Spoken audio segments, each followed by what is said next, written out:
What's up, everybody? Welcome back to Pens and Tea. My name is Carrie, and today we are going to do another revisit of a pen that I have used for years. Don't be surprised and alarmed if you're feeling like you're having some flashbacks here. Last Friday, I talked about the Pilot Metropolitan.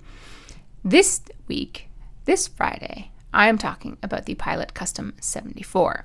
So don't be concerned if you think you stumbled on the same video. So I have a Pilot Varsity, two of them, a Pilot Metropolitan.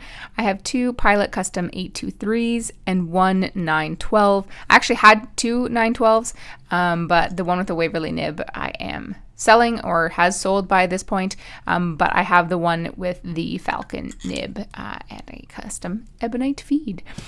Because I love Pilot. And today we're going to focus on the Custom 74.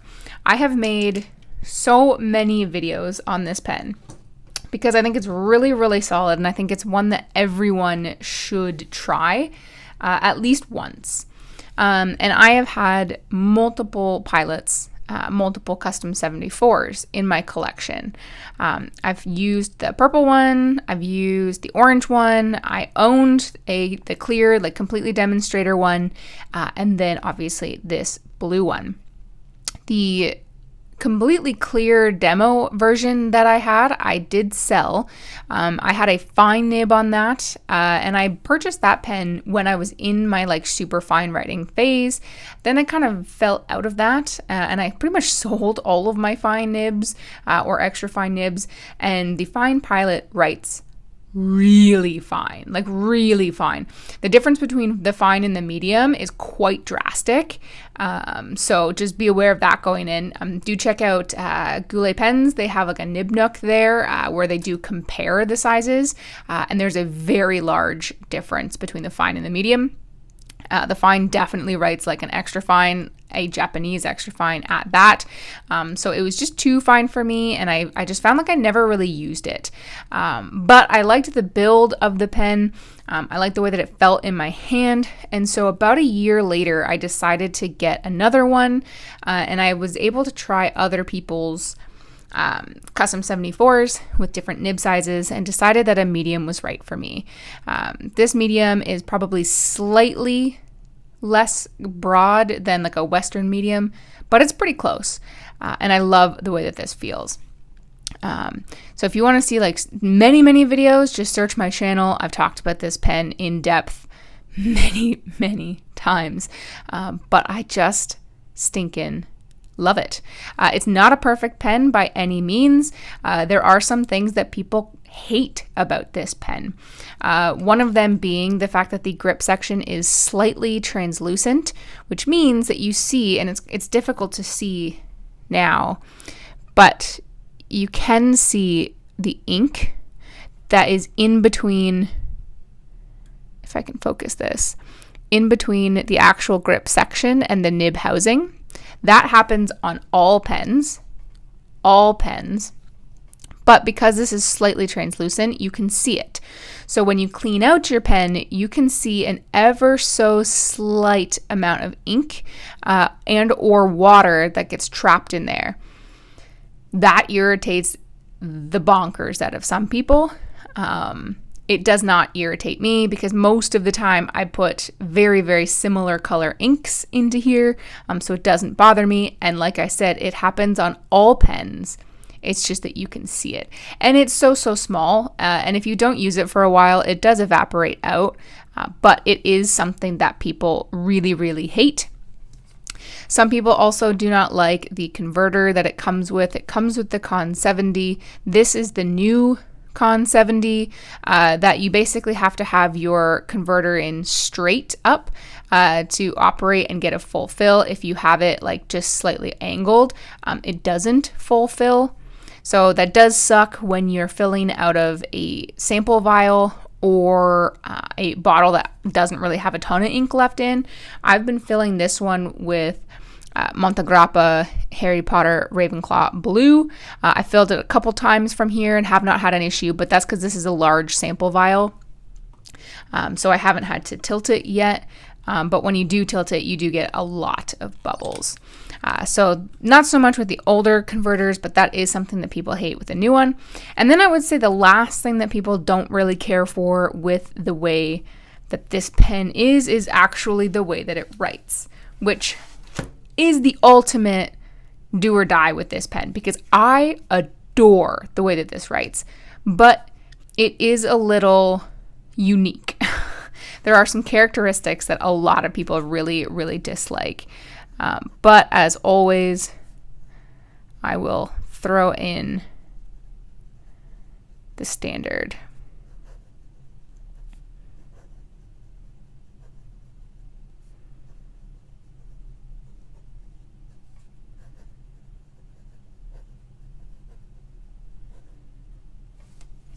So with this, the biggest thing that people don't like is this. So when you come down, it's very wet, very saturated, like very wet, which again, I love, but it's super saturated. When you do their upstrokes, it's much drier. So you can see that the line width changes a little bit. And there's certainly less ink that's put down on the page. That drives some people absolutely bonkers. I really like it. It is not something I liked on the fine nib. That is part of the reason why I sold it, and I thought it was defective. It is not. It's just the way that these nibs write. But what I really enjoy about it is that it forces characteristics out of ink that doesn't necessarily have any. So because it's drier on the way up, it gives a little bit of shading where there isn't necessarily supposed to be any from the ink itself. I adore that. I really do. But I can understand people who just want a purely consistent line from start to finish. I can understand why they wouldn't. And like I said, on the fine nib, that drove me nuts. I did not like it at all. But on this medium nib, I adore it. So it's a personal preference. I also really love that this nib feels like there's a shock absorber. It's very soft feeling, but it doesn't like flex. Like it's not the typical way that pen people talk about softness.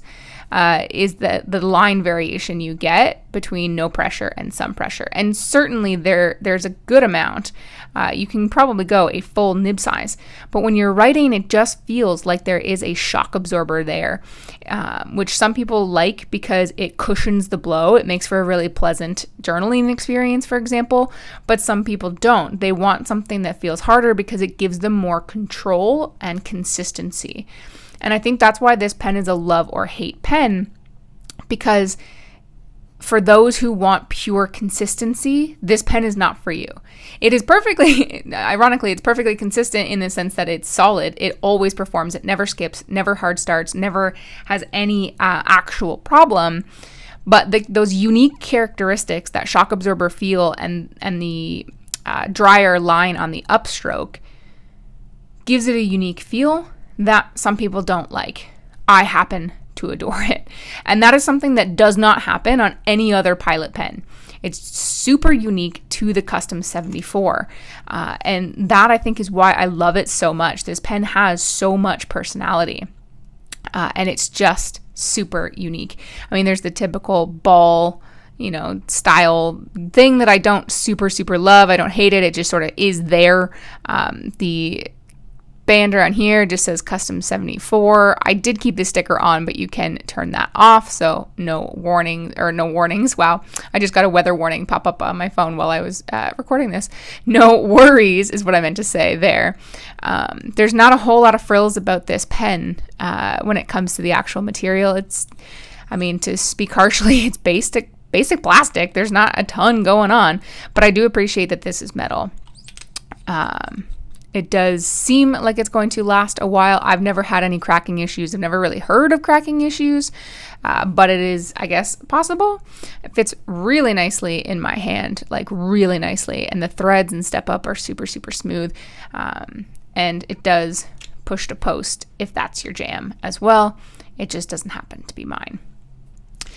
Like I said, I've done full, complete, comprehensive reviews. If you want to see that, this is sort of just revisiting after using this pen for years and years and years, why I still have it, why I don't plan on ever selling it. The only way that I would ever sell this pen is if I purchased a different finish with the same medium nib. So I may, because I do enjoy the blue stone as well as the forest green color. So if I ever were to buy one of those, then maybe I'd offer this one up for sale. This is just the classic everyday blue. But that's the only way that I would sell it. I would never be without a Pilot Custom 74 in my collection. Top 5, absolutely, hands down, for sure. So those are my thoughts on the Custom 74 after owning it for absolutely years. And it looks just as fresh as the day that I got it. Granted, I don't travel with it a huge amount, especially, in the last couple of years when we couldn't. But I don't treat it with, the utmost care. So it still looks pretty much fresh. Fresh as a daisy? Wow, fresh as a daisy. But let me know in the comment section down below if you are the person that loves the 74 or hates the 74, or if you're one of the few people that are just sort of indifferent. But anyways, let me know. Hit the like button if you liked it. Let me know in the comment section down below also what pen, of anything that you've seen on my channel before that you'd like me to review. If I still have it, then I will do it. Hit the subscribe button if you want to see new content every Monday and Friday and the occasional Tuesday video. Check out the Patreon account that I have in the description down below if you want to help support me and what I do here. It would not be possible to continue these videos without you guys, so I very much appreciate it. And as always, if you're still watching this far in, you are the reason I make these videos. All right, guys. See you next time. Bye. Well, all right. Today it is time to say thank you to all of my Patreons. I am so grateful for you. Today is July 3rd, so if you do not see or hear your name, just be patient. I update it as soon as I can. So for our Ultimate Human, we got Daniel Roddy.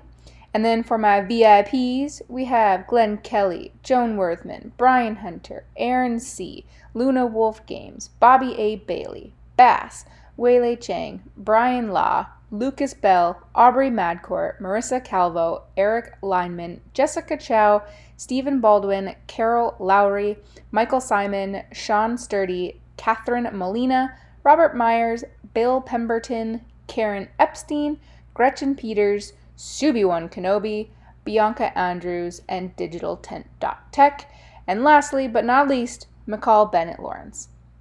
So thank you to everyone, no matter the tier you're in, whether it's bottom or top, does not matter. You all make what I do here possible. Thank you.